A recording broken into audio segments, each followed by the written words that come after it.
মানিক সাহাজি খুব শীঘ্র বিরোধী দলে জয়েন করব। মুখ্যমন্ত্রী মানিক সাহাজি কেন বিরোধী দলের দু একজন নেতাকে এক্সট্রা অনৈতিকভাবে ফ্যাসিলিটি দিচ্ছেন, তাদের প্রতি ওনার এত প্রেম কেন? আর ওই হিন্দু নেতার যে তথাকথিত সোর্স মন্ত্রী, তার কিছু ফলোয়ার্সরা এখানে প্রত্যেকটা মানুষকে উস্কানি দিয়ে মসজিদ, সাধারণ মানুষের বাড়ি ঘর, গাড়ি জ্বালানো থেকে শুরু একটা বিশৃঙ্খল একটা অরাজকতা তৈরি করলো। এটা এই বার্তা দিতে চাইছে যে আমি হিন্দুদের মসিহা, আমি হিন্দুদের প্রোটেকশন করি, আমি হিন্দুদের এটা করি, আমি হিন্দু ধর্মের জন্য জান দিয়ে দিচ্ছি, সব হিন্দুরা আমাকে ভোট দাও। মানিক সাহাজিও সেম কথা বলছেন। এই কারণে আমাদের স্ট্যাটাস ইকুয়াল। পার্থক্যটা কি তাদের মধ্যে? আমরা আমাদের বিরোধী দলের মার খাই, মানে আমরা আমাদের পাশের বাড়ির লোকের মার খাই, আর উনারা ঘরের বউয়ের মার খায়, মানে নিজের শরিক পার্টনারের মার খায়। আপনি এই বিশ্বের সবচেয়ে সর্ববৃহৎ পার্টি বলছেন, রাষ্ট্রবাদী পার্টি, আপনি মহারাজাকে বের করে দিন, অ্যালায়েন্স থেকে বের করে দিন। হিম্মত আছে বের করার? ক্ষমতা আছে?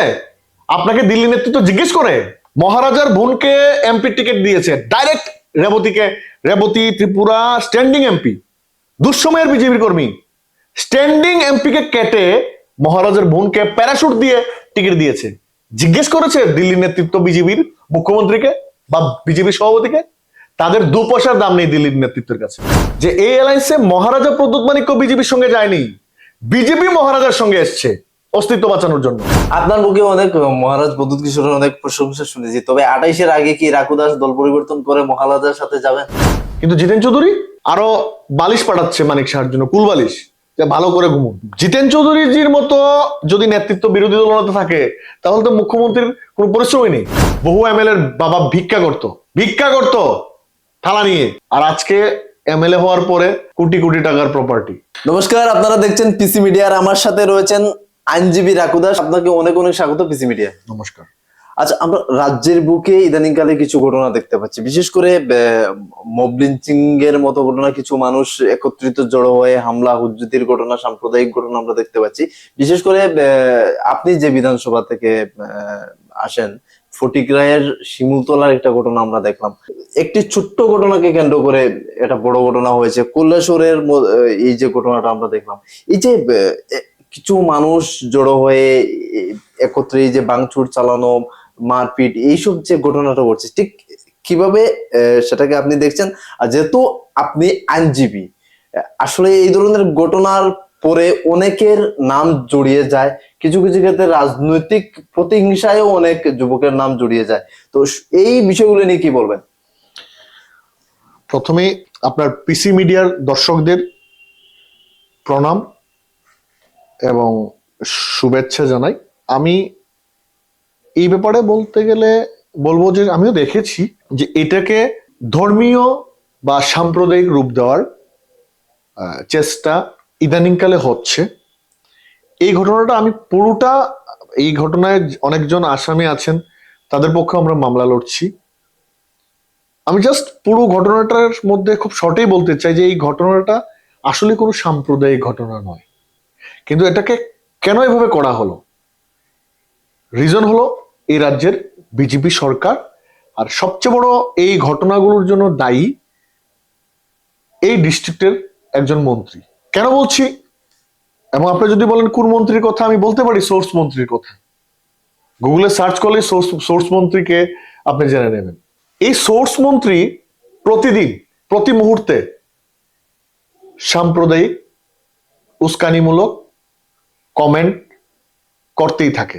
সংবিধানের নামে শপথ নিয়ে একটা মন্ত্রী যখন মানে একটা ধর্মকে নিয়ে বা সাম্প্রদায়িকতার সুরসুরি দেয়, তখন এই রাজ্যটা কেমন চলবে বা রাজ্যের মানুষ কি মানে শিখবে, বা তার যারা ফলোয়ার্সরা, যেহেতু এখন উনি মন্ত্রী, অনেক ফলোয়ার্স থাকবেন। বহু মন্ত্রী আমরা এখন দেখি বাজার করে পেছনে কেউ থাকে না, সিকিউরিটি ছাড়া, মানে এক্স মন্ত্রীরা। তো এখন ফলোয়ার্সরা যারা এখন বর্তমানে যারা আছেন, ওনারা এই মন্ত্রীকে খুশি করবার জন্য এই বিক্ষিপ্ত ঘটনাগুলোকে সাম্প্রদায়িকতায় রূপ দেন। কেন বলছি, আমি ফটিকরায় যেহেতু বলেছেন এই ঘটনায় কি ছিল, একটা ছোট্ট একটা এরিয়ার কিছু ছেলেরা, হিন্দু ছেলেরা আমি ছোটবেলা থেকে দেখেছি যে হিন্দু মুসলিম মিলেই আমরা হিন্দুদের দুর্গাপুজো করতাম, সবাই মিলে চাঁদা তুলতাম, মুসলিমের ঈদেও আমরা পার্টিসিপেট করতাম, এমন একটা খুব সুন্দর একটা ভাইচারা ছিল। খ্রিস্টানের ক্রিসমাস আমরা বুঝতেই পারিনি ছোটবেলা যে এটা আরেকটা ধর্মের, এত সুন্দর আমরা সবাই মিলে মিশে মানে একাকার হয়ে যেতাম। এই যে ধর্ম যার যার উৎসব সবার, এমন একটা কি জানি হ্যাঁ বা আনন্দ সবার। এই ঘটনাটায় চাঁদা তুলছিল কয়েকটা ছেলে, এমন সময় একটা কাঠের বোধহয় ই রিক্সার মধ্যে কিছু কাঠ যাচ্ছে, ওই এরিয়ার একটা মুসলিম যিনি বর্তমানে ওই মন্ত্রীর কাছের লোক এবং বিজেপি করে পার্টি।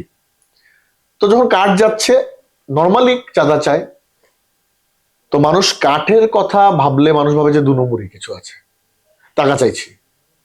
কোনো গরুর গাড়ি গেলে ভাবে 2 নম্বরই টাকা চায়, কিন্তু মানুষের মানে অতটা মানে ইয়ে নেই যে মানে আইনি সম্বন্ধ, এত বহু মানুষ ল্যাক অফ নলেজ আইনি ব্যাপারে। এই যে গরুর গাড়িটা যাচ্ছে তার বৈধ কাগজ আছে, অনেকে আটকে নেই, ঠিক কাঠের গাড়িটা দেখে ভাবলো যে হয়তো এটার মধ্যে কোনো একটা 2 নম্বরই কিছু আছে, চাঁদা চাইলো, ঠিক আছে চাঁদা তো চাইতেই পারে। তখন ওই বললো কাঠের ড্রাইভার যে এটা অমুকের মাল, এই জিনিস এই কাঠগুলো এটা মুসলিম লোক, যিনি বিজেপির সমর্থক এবং মন্ত্রীর খুব কাছের লোক। মানে আপনি মুদ্রা বলতে চাইছেন যে চাঁদা নিয়ে এই ঘটনা ঘটেছে? আমি বলছি না, আমি এখানে আপনাকে বলছি যে আপনি কোথা থেকে জানলেন যে চাঁদা জনিত ঘটনার কারণে মানে এই ঘটনা? কারণ ওই এলাকাটাতে আমাদের প্রচুর লোক আছে এবং আমি যেহেতু আমি ওই বিধানসভায় আমার জন্ম হয়েছে, আমি প্রত্যেকটা মানুষের সঙ্গে আমার পরিচিত, আমি প্রত্যেকটা মানুষ থেকে, আমি উভয় লোকের, হিন্দু মুসলিম প্রত্যেকটা লোকের থেকে আমি এই ব্যাপারটা জেনেছি। এবং আমি বললাম না যে আরো একটা তো জবানবন্দি বেরিয়েছে যে ছেলেটার ওই কাঠের গাড়ি বাইকে ধাক্কা মেরেছে। আমি যেটাই মানে এটা বলতে পারে অনেকে অনেক কিছু, চাঁদা নিয়ে আমি বলতে পারি দাঁড়ান, আমি বলছি যে চাঁদা নিয়ে এটা পরিকল্পিত ভাবে ঘটনাকে সাজানো হয়েছে, কারণ হিন্দুরা চাঁদা তুলে। হ্যাঁ, আমি এটা বলি, ক্লিয়ার করে দিচ্ছি আমি যে হিন্দুরা হিন্দুদের কাছ থেকেই চাঁদা নিয়ে করুক, কোনো ভিন্নধর্মী অন্য সম্প্রদায় থেকে চাঁদা নিয়ে কোনো পূজা পার্বণ এগুলো করলে কি হয়, অনেক সময় বিপত্তি ঘটে। আমরা আমাদের কোন কনস্টিটিউশনে লেখা আছে যে আমার হিন্দু যদি মুসলিম টাকা দিলে আমার পুজো হবে না, বা আমরা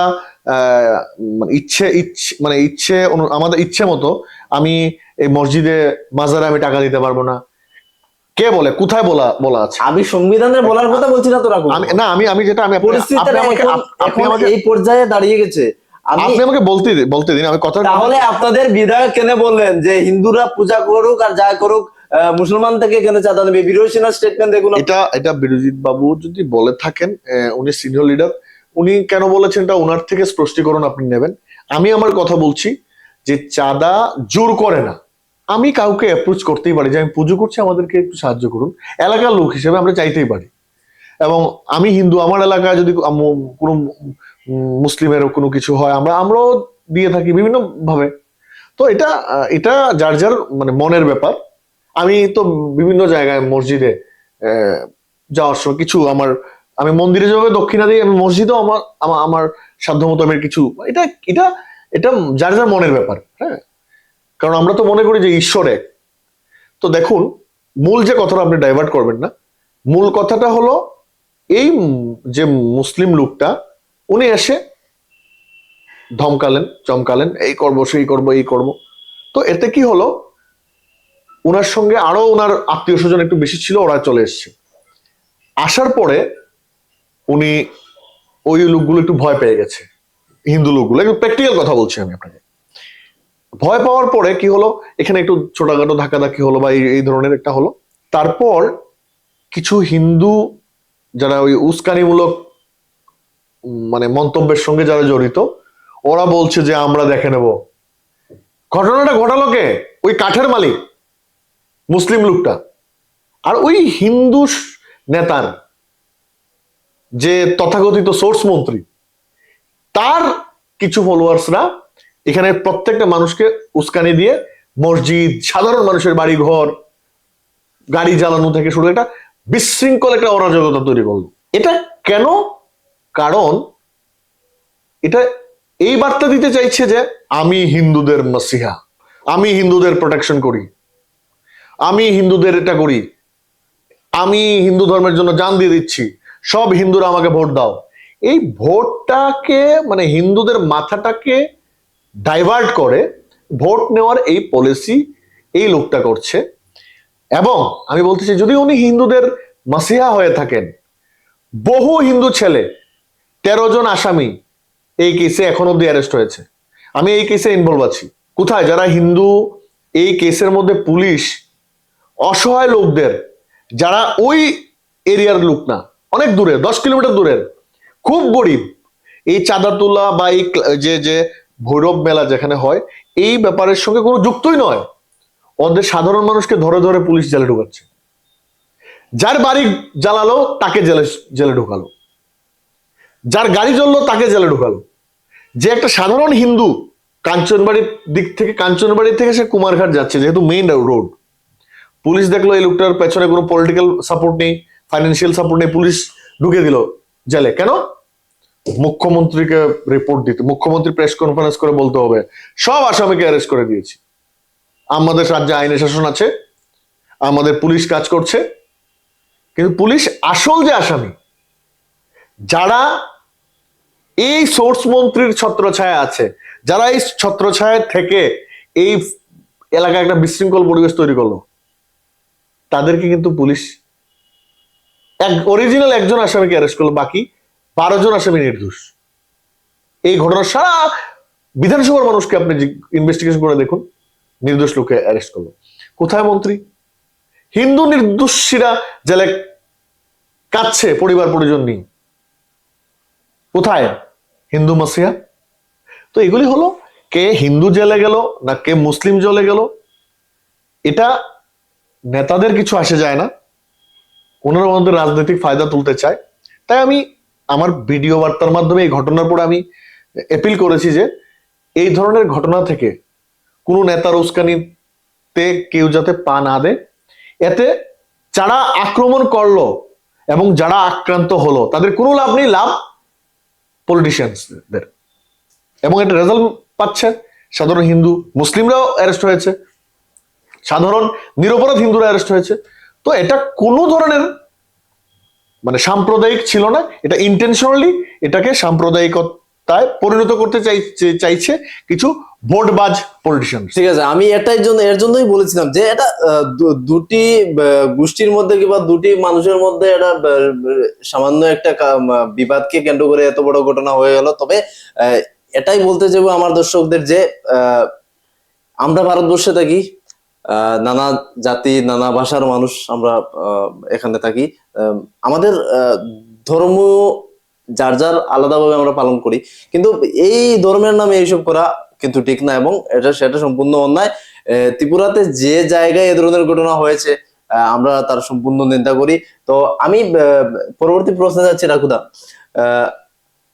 মহারাজ প্রদ্যুৎ কিশোর দেববর্মন এবং তীব্রামতাকে নিয়ে মুখ্যমন্ত্রী ইদানিংকালে যে বক্তব্যগুলি রাখছেন, আপনিও নিশ্চয়ই সোশ্যাল মিডিয়ায় দেখছেন যে ময়দানে আসুন আমরা লড়বো, কিংবা এডিসি বিষয়ে যে এডিসিতে আমরা ক্ষমতায় এলে প্রকৃত উন্নয়ন হবে।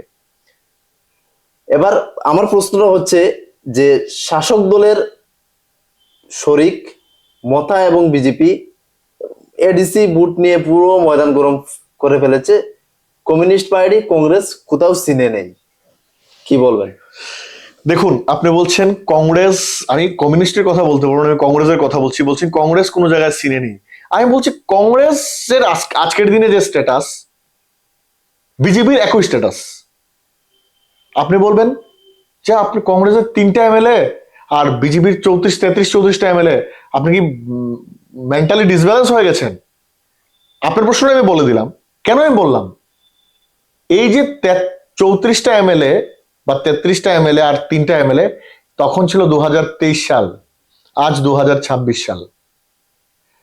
আজ একটা মঞ্চে দাঁড়িয়ে আমাদের নেতারা বলে যে আমাদের প্রোগ্রাম করতে দেওয়া হয় না, আমাদের প্রোগ্রাম বানচাল করে দেওয়া হয়। ঠিক একইভাবে আজ বিজেপির মুখ্যমন্ত্রী মানে আমাদের রাজ্যের মুখ্যমন্ত্রী বিজেপি দলের যিনি সবচেয়ে ক্ষমতাবান ব্যক্তি মানিক সাহা সেম মঞ্চে দাঁড়িয়ে বলেন আমার প্রোগ্রাম করতে দেওয়া হয় না, আমার প্রোগ্রাম বানচাল করে দেওয়া হয়, এটা মানছি না, মানবো না। এর মানে আমাদের আমাদের নেতারাও যে ভাষায় কথা বলছে, যে দুঃখের কথা বলছে, মানিক সাহাজিও সেম কথা বলছেন। এই কারণে আমাদের স্ট্যাটাস ইকুয়াল। পার্থক্যটা কি তাদের মধ্যে? আমাদের আমরা শুধু বিরোধী দলের মার খাই, আমরা আমাদের বিরোধী দলের মার খাই, মানে আমরা আমাদের পাশের বাড়ির লোকের মার খাই, আর উনারা ঘরের বউয়ের মার খায়, মানে নিজের শরিক পার্টনারের মার খায়। এটাই আমাদের মধ্যে পার্থক্য। এই জন্য ইকুয়াল স্ট্যাটাস আমাদের, আমরা মার খাই, ওরাও মার খায়। আর এই সেই হিসাবে যে আমাদের মানে সিন নেই, এটা আপনি এখন বলাটা খুব মানে এটা খুব তাড়াতাড়ি হয়ে যাবে এই বলাটা। কারণ মানিক সাহাজি বুঝছেন, এই যে বলছেন বিভিন্ন বকবক করছেন, মানিক সাহাজি বুঝছেন যে কংগ্রেস কি করছে। এরাবতী কংগ্রেস কিছু কোথাও নেই। 2013 সালের আগে বিজেপির নাম আমরা মুখে নিই। বলুন না 2013 সালের নির্বাচনে কংগ্রেস কখনো বিজেপির নাম নিয়েছে? একটা ক্লিপ দেখাতে পারবেন যে কোনো কংগ্রেস নেতা বিজেপি এটা বলেছে? কিন্তু আমরা যদি কোনো সিনে না থাকি তাহলে রেবতী বাবু কেন আমাদের রাহুল গান্ধীকে টেনে আনেন? কেন কংগ্রেস কালকেও তো মঞ্চে বক্তব্য দিতে গিয়ে দেখলাম উনি আমাদের রাহুলজিকে টেনে এনেছেন, আমাদের এই কি বলে প্রদ্যুৎ মহারাজাকে টেনে এনেছেন। ঠিক আছে, মহারাজাকে টেনে এনেছেন, মহারাজা ওনাদের ফিনিশ করতে চাইছেন, তো আমাদের তো কিছু নেই, তাহলে কেন আমাদেরকে টানবেন? এর মানে উনি জানেন যে কংগ্রেস দিল্লি থেকে বসে কিছু করছে, যেটার জন্য বিজেপি আজ এই রাজ্যে এই যে মুখ্যমন্ত্রীর যে হজরলভ বক্তব্য বা এই যে বকবক যেটাই করছেন উনি, বা যেটাই মন্তব্য করছেন, এটা কেন করছেন? শরিক আপনি মুখ্যমন্ত্রী, কত ক্ষমতাবান ব্যক্তি। মহারাজা প্রদ্যুৎ কিশোর দেববর্মনের 13 জন এমএলএ মাত্র, আর আপনার 33-34 জনের, আপনি মুখ্যমন্ত্রী, উনি একজন এমডিসি। আপনি এই বিশ্বের সবচেয়ে সর্ববৃহৎ পার্টি বলছেন, রাষ্ট্রবাদী পার্টি, আপনি মহারাজাকে বের করে দিন অ্যালায়েন্স থেকে, বের করে দিন। হিম্মত আছে বের করার? ক্ষমতা আছে? আপনাকে দিল্লি নেতৃত্ব জিজ্ঞেস করে? মহারাজার বোনকে এমপি টিকিট দিয়েছে direct Rebati Tripura standing MP, দুঃসময়ের বিজেপির কর্মী, স্ট্যান্ডিং এমপি কে কেটে মহারাজার বোনকে প্যারাশুট দিয়ে টিকিট দিয়েছে। জিজ্ঞেস করেছে দিল্লি নেতৃত্ব বিজেপির মুখ্যমন্ত্রীকে বা বিজেপি সভাপতিকে? তাদের 2 পয়সার দাম নেই দিল্লির নেতৃত্বের কাছে। সিরিয়াসলি বলছি, যদি 2 পয়সার দাম থাকতো তাহলে মুখ্যমন্ত্রীকে ডেকে নিয়ে বলতো কি করব, পার্টির একজন কার্যকর্তাকে দিন। মহারাজা আমি 2000 এই ইলেকশনের সময়, যে 24 ইলেকশনের সময় আমি সোশ্যাল বাংলা নিউজ চ্যানেলে বলেছি যে এই অ্যালায়েন্সে মহারাজা প্রদ্যুৎ মানিক্য বিজেপির সঙ্গে যায়নি, বিজেপি মহারাজার সঙ্গে এসছে অস্তিত্ব বাঁচানোর জন্য। কেন? মহারাজা কি বিজেপিকে কিছু দিয়েছিল? দেয়নি, কিন্তু বিজেপি মহারাজাকে দিয়েছে ওনার বোনকে ডাইরেক্ট, স্ট্যান্ডিং এমপি কে কেটে ওনার বোনকে ডাইরেক্ট টিকিট এবং এমপি বানিয়েছে। একবার বলুন তো, এখন মহারাজার সঙ্গে যে চ্যালেঞ্জ করছেন মুখ্যমন্ত্রী, কাল মহারাজা চুপ আছেন বলে কতদিন থাকবেন? এখন তো শুধু মহারাজার যারা সাপোর্টাররা কথা বলছে, যখন মহারাজা কথা বলবে শুরু করবে ওই দিন মানিক সাহা মানে রাত এখনো ঘুম হয় না, তখন আমি মানে এটা আমি ওনার দীর্ঘায়ু কামনা করি, পলিটিক্যাল স্ট্রোক করবেন। প্রথম কথা হলো, এই যে আপনি এত ক্ষমতাবান লোক, মুখ্যমন্ত্রী, কেন আপনি আপনার শরিক দলের পার্টনারকে এই ধরনের আক্রমণ করেন? ছি, লজ্জা থাকা উচিত। উনি হয়তোবা ডক্টর হতে পারেন, কিন্তু উনি পলিটিক্যাল আনএডুকেটেড। যদি পলিটিক্যালি এডুকেটেড হতেন তাহলে ওনার বউকে, মানে আমি জাস্ট বউ বলছি, একটা কথা বলতে গিয়ে, পার্টনার, ওনার শরিক দলের পার্টনার, তো আমি লাইফ পার্টনার, জীবনের তো লাইফ পার্টনার বউকে বলা হয়। তো যে পার্টনারের সম্বন্ধে যখন আমি বাইরে এসে বাজে কথা বলবো যে আমার বউ এটা, আমার বউ এটা, তো আমি কি ধরনের হাজবেন্ড? তো আপনার শরিক দল টিপ্রামথা, আপনি সেই শরিক দলের সুপ্রিমোর সম্বন্ধে আপনি মিডিয়ার সামনে এসে বক্তব্য রাখছেন, এই করছে সেই করছে। আরে ভাই, মিডিয়াতে জনগণকে বিচার দিতে হয়। আপনি ফট করে বের করে দিন যে তাদের সঙ্গে আমরা অ্যালায়েন্স ভেঙে দিলাম। শুধু এই যে বললাম একটু আগে, 2 পয়সার ভ্যালু নেই বলেই বক বক বক বক করছে। কিন্তু দিল্লি, আমি বলছি এই 2000, আমি গত বছর বলেছিলাম যে মানিক সাহাজির মুখ্যমন্ত্রী চেয়ার নড়বড়ে হয়ে আছে, এবং এই গন্ধ পেয়ে উনি এখন এইগুলো এই মন্তব্য করছেন। আর দেখেছেন বিপ্লব দেব জি, প্রাক্তন মুখ্যমন্ত্রী, কোনো কথা বলছে মহারাজা প্রদ্যুৎ বিক্রমের বিরুদ্ধে? আমি দেখুন, আমি নিউট্রাল কথা বলছি। আপনি আমাকে বলেছেন কংগ্রেস হিসেবে নয়, একজন আইনজীবী হিসেবে বা একজন সিটিজেন অফ ত্রিপুরা হিসেবে আমার ইন্টারভিউ নিচ্ছেন। বিজেপিকে হাঁটাতে গেলে, বিজেপিকে রাতের ঘুম কাটতে গেলে মহারাজা প্রদ্যুৎ মাণিক্য 2028 সালের জন্য, পরবর্তী সময় কি হবে আমি জানি না, 2028 সালের অব্দি মহারাজা প্রদ্যুৎ মাণিক্য ফ্যাক্টর। এবং এই মহারাজা প্রদ্যুৎ মাণিক্যকে ছাড়া নরেন্দ্র মোদীজির মতো একটা ক্ষমতাবান ব্যক্তির কে দুর্বল করা ত্রিপুরা রাজ্যে, এটা মানে কি বলে অলিক স্বপ্ন। এবং মহারাজাকে ছাড়াও বিজেপি কামব্যাক করা 2028 সালে ইম্পসিবল। আপনার মুখে অনেক মহারাজ প্রদ্যুৎ কিশোরের অনেক প্রশংসা শুনেছি, তবে 28-এর আগে কি রাকুদাস দল পরিবর্তন করে মহারাজার সাথে যাবেন? শুনুন, রাজনীতিতে আমি মনে করি ইম্পসিবলটা কোথা থেকে এসছে, পসিবল থেকেই। তো রাজনীতিতে এমনও তো হতে পারে মহারাজা আমার কংগ্রেস প্রেসিডেন্ট হয়ে গেছেন। তো আপনি যেটা বললেন যে আমার এই কথা থেকে প্রশংসা আমার দলের নেতৃত্ব, আপনি দেখেছেন আমি অটল বিহারীজির কথাই বলি। আমি বিজেপির, নরেন্দ্র মোদীজির যে বিজেপি, সেই বিজেপির নীতিকে আমার পছন্দ হয় না। অটল বিহারীজি দেখেছেন রাজীব গান্ধীজির সম্বন্ধে কি প্রশংসা করেছেন, বলেছেন রাজীবজি আমার জীবন দান করেছেন। আর রাজীব গান্ধীজি দেখেছেন যে অটল বিহারীজিকে বাইরে নিয়ে চিকিৎসা করে, ওনার কি জানি একটা প্রবলেম হয়েছিল, অসুস্থতা, উনি সুস্থ করে এনেছেন। এটাই কংগ্রেস, ওটাই তখনকার বিজেপির সংস্কৃতি, কংগ্রেসের সংস্কৃতি ছিল। এখন নরেন্দ্র মোদী আসার পরে, অমিত শাহ আসার পরে সেই সংস্কৃতিটা আর নেই, সেই প্রীতি ভালোবাসাটা নেই। তো আমি প্রশংসা একটা, যেটা সত্য কথা, আমরা বিরোধীরা তো পারছি না বিজেপিকে ঠিক করতে, মহারাজার পার্টি ঠিক করছে। তো এটা আমরা ন্যাশনাল পার্টি, সিপিএম। আচ্ছা, বিরোধীরা কেন পারছে না? ত্রিপুরামাতা তো শরিক শাসকের। বিরোধীরা এই কারণে বিরোধী বলতে দেখুন, বিরোধী আপনার কংগ্রেস সিপিএম এর কথা বলছেন। আমি দেখুন, আমি কংগ্রেস হিসেবে কথা বলছি না, আমি সিটিজেন অফ ত্রিপুরা হিসেবে কথা বলছি। কারণ আপনি আমাকে কংগ্রেসের স্পোক্স পারসন হিসেবে সাক্ষাৎকার নিচ্ছেন না। আমি কংগ্রেসের স্পোক্স পারসনও না অফিসিয়ালি। এবং কংগ্রেস অফিসে এখন আপনি যান না। এটা আমার ইন্দিরা গান্ধীজি, এই আমার রাহুল গান্ধীজি, এই আমার রাজীব গান্ধীজি। কিছুটা অভিমানী না, অভিমানী আমার কংগ্রেস ভবনে আমি কি আড্ডা দেওয়ার জন্য যাব? যখন আমার মিটিং এর ডাক পড়বে তখন যাব। আমার যুব কংগ্রেস প্রেসিডেন্টশিপ যাওয়ার পর আমার পশ্চিমবাংলা ডাক পড়েছে, ওখানে গেছি। কংগ্রেস দল আমাকে যেখানে ডাকবে আমি সেখানে প্রতিটা মুহূর্তে আমি প্রস্তুত। কারণ কংগ্রেস, আমার রক্ত কাটলে কংগ্রেস বেরোবে, কংগ্রেস নাম বেরোবে। তো আমাকে কংগ্রেস এই বয়সে অনেক কিছু দিয়েছে, আমি কংগ্রেসের প্রতি গ্রেটফুল। এবং এখন কংগ্রেসের নেতৃত্বরা ডাকছে না, যারা আছে ডাকছে না আমাকে। তো এতে আমাকে কংগ্রেস দল ডাকছে না, কালকে দল আবার নেতৃত্ব পরিবর্তন করবে, আবার ডাকবে। এমনও হতে পারে দল আমাদের মতো লোকদের নেতৃত্ব দিতে পারে।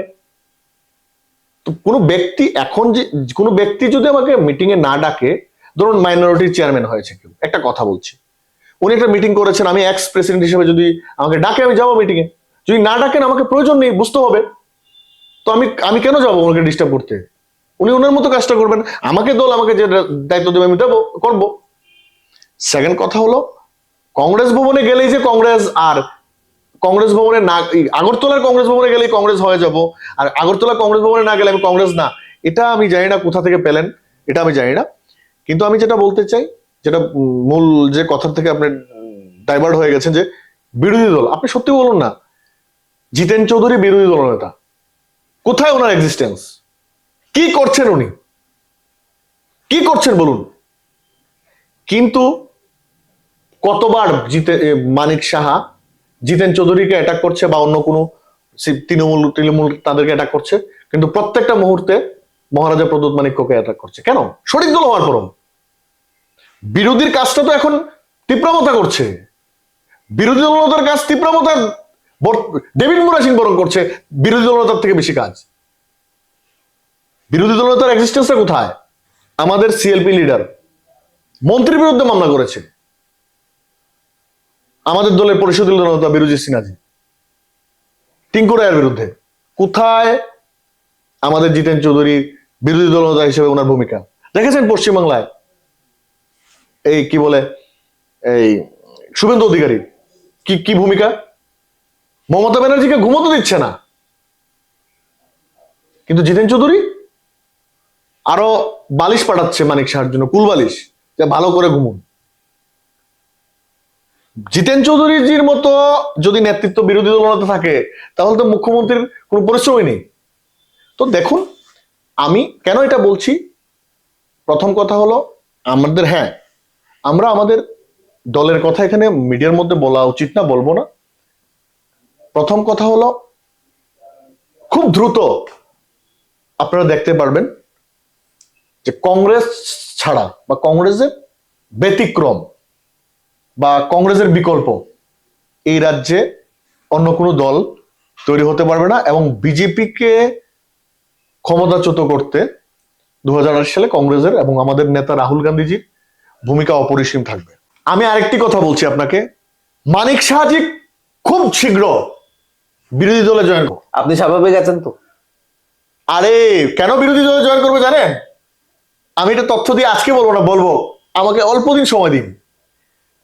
শুধু শর্টকাট একটু বলে দিই, বিরোধী দলে এই কারণে উনি আগামী দিন জয়েন করবেন, তার জন্য উনি রাস্তা ক্লিয়ার করে রাখছেন। উনি বিরোধী দলের দু একজন নেতাকে আজকের দিনেও মুখ্যমন্ত্রী হয়েও অনৈতিকভাবে অনেক ধরনের ফ্যাসিলিটি দিচ্ছেন। তার মধ্যে আপনার দলের নেতাও কেউ আছেন?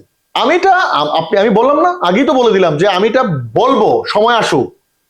আপনার চ্যানেলে বলতে পারি, আমি লাইভ করে বলতে পারি, কিন্তু আমি কি বলেছি, মুখ্যমন্ত্রী মানিক সাহাজি কেন বিরোধী দলের দু একজন নেতাকে এক্সট্রা অনৈতিকভাবে ফ্যাসিলিটি দিচ্ছেন?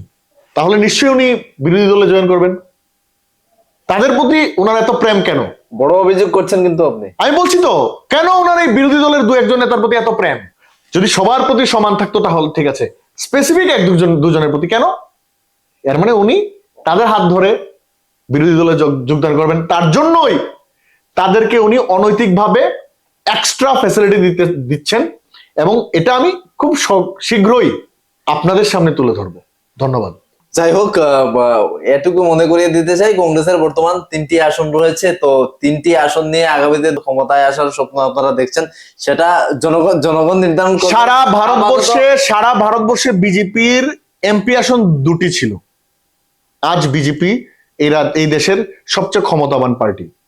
তো আপনি 3জন এমএলএ দেখে আর একজন এমএলএ দেখে পলিটিক্যাল স্ট্র্যাটেজি মানুষের উপরই, মানুষ শেষ কথা বলে, এমএলএ শেষ কথা বলে না। এমএলএ মানুষ তৈরি করে। মানুষ যখন সিদ্ধান্ত করবে, পার্টি যখন কিছুটা স্ট্র্যাটেজি চেঞ্জ করবে, এবং অপেক্ষা করুন না, দেখুন না, দেখেছেন তো বাংলাদেশ, মানে দেখেছেন তো বহু জায়গা, নেপাল দেখেছেন তো, মানে জাস্ট বলছি। আপনি কি বাংলাদেশের মতো আমি না, এটা আমরা চাই না কখনো। আমাদের দেশের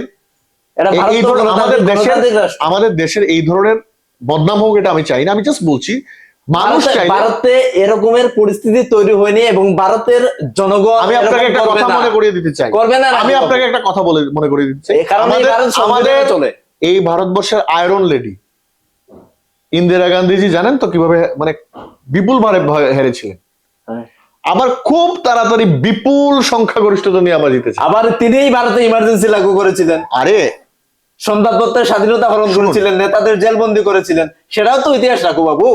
আমাদের এই যে আপনি যেটা বলছেন, এটা অনেক পুরনো হিস্ট্রি, পাস্ট। আপনি ইমার্জেন্সি কখন লাগু হয়েছিল? আপনার তখন বয়স কত ছিল? জন্ম হয়নি হয়তো বা। সেটা তো ইতিহাস আপনি পড়েছি আমরা। কিন্তু কংগ্রেস ইতিহাস পড়েছেন, কিন্তু কংগ্রেস ইন্দিরা গান্ধী যে কি করেছেন দেশের জন্য, জাস্ট আপনাকে বলছি। কঙ্গনা রানাওয়াত বিজেপির এমপি, একটা সিনেমা বানিয়েছে ইন্দিরাজিকে নিয়ে, ইমার্জেন্সি। বিজেপির এমপি নিশ্চয়ই ইন্দিরা গান্ধীজির ভালো দিক দেখাবার চেষ্টা করবে না, খারাপ দিকই দেখাবার চেষ্টা করবে। এই ইমার্জেন্সি সিনেমাটা দেখবেন, এই ইমার্জেন্সি সিনেমাটা রিসেন্টলি তৈরি হয়েছে। কে বানিয়েছে? বিজেপির সাংসদ কঙ্গনা রানাওয়াত। দেখবেন যে ইন্দিরা গান্ধী কতটুকু পাওয়ারফুল লেডি ছিলেন অবশ্যই এই তিনি দেশের powerful জন্য। ছিলেন। এই দেশের জন্য এখন আরেকটা ইন্দিরা গান্ধী প্রয়োজন, প্রিয়াঙ্কা গান্ধীজি। ইন্দিরা গান্ধী আচ্ছা, প্রিয়াঙ্কা গান্ধী বাদে কি অন্য কোনো নেত্রীকে আর টানা যায় না? মুহূর্তেই তো সেটা তো গান্ধী পরিবার হয়ে যায়, পরিবারবাদ হয়ে যায়। আচ্ছা, আপনি সাংবাদিক, আপনার ছেলে যদি সাংবাদিক হয় অপরাধ? আমি অ্যাডভোকেট, আমার ছেলে যদি অ্যাডভোকেট হয় অপরাধ? কি মানে অ্যাডভোকেটের ছেলে কি কৃষক হতে হবে, আর কৃষকের ছেলে কি অ্যাডভোকেট হতে পারবে না? বা কৃষকের ছেলে কৃষক হতে পারবে না, ডক্টরের ছেলে ডক্টর হতে পারবে না? আরে আমি পলিটিশিয়ানের ছেলে পলিটিশিয়ান হতে পারবে না? মানে এই জিনিসটা আপনারা কি করে, উনি এই যে ধরেন এখন পলিটিক্সকে মানুষ বিজনেসে পরিণত করছে, কিন্তু পলিটিক্সটা, রাজনীতিটা একটা সময় ধ্যান জ্ঞানের ব্যাপার ছিল, মানুষের জন্য কাজ করার ব্যাপার ছিল। তো একটা মানুষ তার পুরো জীবন স্যাক্রিফাইস করে, আমাদের নেতা রাহুল গান্ধীজি বিয়ে পর্যন্ত করেননি, বয়স কত ওনার? কেন? মমতা ব্যানার্জি বিয়ে পর্যন্ত করেননি, কেন? এই যে ওনার মনটা দেশের জন্য বা রাজ্যের জন্য, মানুষের জন্য নিয়োজিত করেছেন, উনি মানুষ ছাড়া নিজের জীবনে কিছু বুঝেন না। তো আপনি সেই হিসাবে আপনারা তো কিছু রাজনীতিবিদদের দেখেছেন যে ব্যবসায়ী, তো যে যখন এমএলএ ছিল না তখন বিপিএল অন্তোদয় কার্ড ছিল, বহু এমএলএ বাবা ভিক্ষা করত থালা নিয়ে, আর আজকে এমএলএ হওয়ার পরে কোটি কোটি টাকার প্রপার্টি। তো আমি এই যে বড় লোক হওয়াটাকে আমি আমার টাকা পয়সা নাই দেখে আমি ওদেরকে হিংসা করছি না, শুধু বলছি যে এই যে ওরা যেভাবে ফট করে বড় লোক হয়ে যাচ্ছে, এই রাজ্যের মানুষকে এই পলিসিটা দেওয়া হোক, তাহলে ত্রিপুরা ডেভেলপড হবে, ত্রিপুরা মানুষ ডেভেলপড হবে, পুরা দেশ বা ভারত, পুরা পৃথিবীর মানুষ বলবে যে ত্রিপুরা সবচেয়ে বড় লোক রাজ্য। আমার সময় সংকীর্ণ, রাকু আর আমি আর চালাতে পারছি না। তো এতক্ষণ আমার সাথে ছিলেন রাকু দাস, আইনজীবী। আপনাকে অসংখ্য ধন্যবাদ আমাকে সময় দেওয়ার জন্য। তো রাকু দাসের বক্তব্য আপনারা শুনলেন, কমেন্ট সেকশনে বক্তব্যের প্রতিক্রিয়া জানান। ধন্যবাদ আমাদের সাথে থাকার জন্য।